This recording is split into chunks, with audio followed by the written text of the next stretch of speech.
নমস্কার বন্ধুরা, ঘরগিন্নি অলরাউন্ডার চ্যানেলে সকলকেই স্বাগত। আজ আমি বানিয়ে দেখাবো সাদা পোলাও।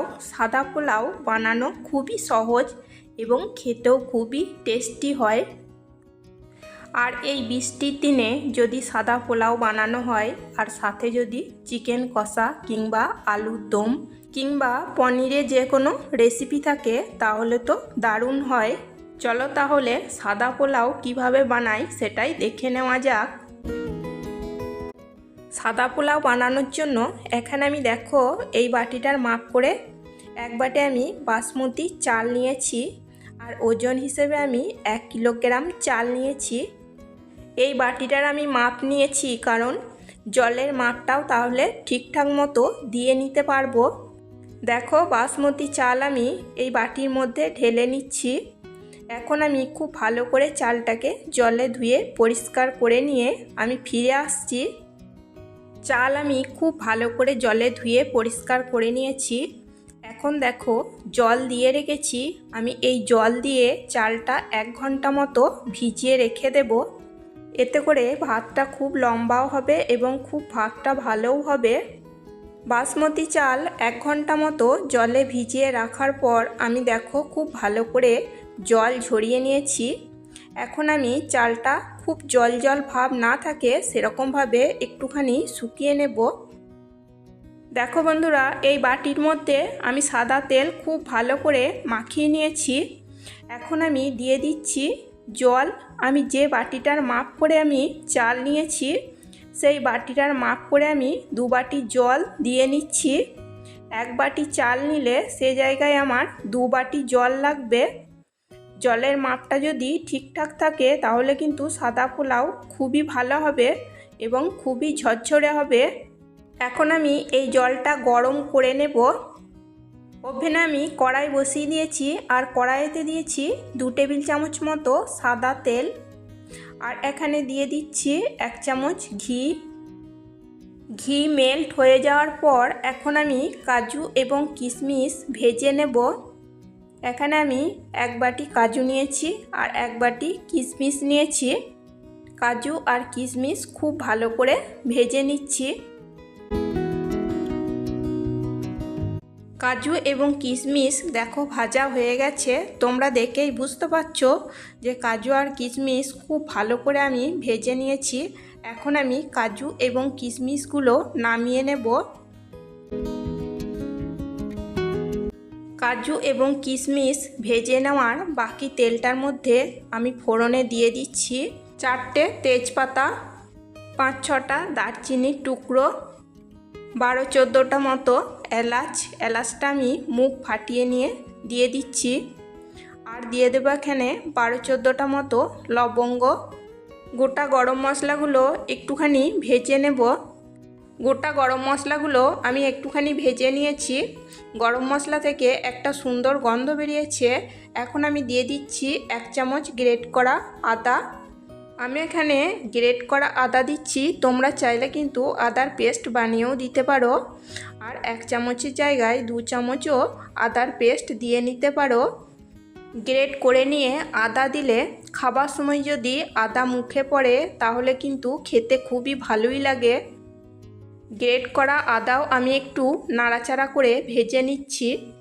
একটু নাড়াচাড়া করে ভেজে নেওয়ার পর আমি এখানে যে বাসমতি চালটা ধুয়ে রেখে দিয়েছিলাম সেটা আমি এখন দিয়ে দিচ্ছি। ধুয়ে চালটা আমি জলে ভিজিয়ে রাখার পর দেখো জল ঝরিয়ে নিয়ে আমি কিন্তু চালটা অনেকটাই শুকনো করে নিয়েছি। দিয়ে এখন দিয়ে দিয়েছি। এখন আমি চালটাকে মিডিয়াম টু লো ফ্লেমে একটু নাড়াচাড়া করে ভেজে নেব। প্রথমে আমি একটুখানি মিডিয়াম ফ্লেমে ভেজে নিচ্ছি, তারপর কিন্তু আমি লো ফ্লেম রেখেই চালটা ভেজে নেব। আমার রেসিপি যদি তোমাদের ভালো লেগে থাকে তাহলে একটা লাইক করে দিও, সাবস্ক্রাইব করো, কমেন্ট করো এবং প্রচুর প্রচুর শেয়ার করে আমার পাশে থেকো। দেখো চাল ভাজা হয়ে গেছে। আমি 7 থেকে 8 মিনিট মতো মিডিয়াম টু লো ফ্লেমে চালটা ভেজে নিয়েছি।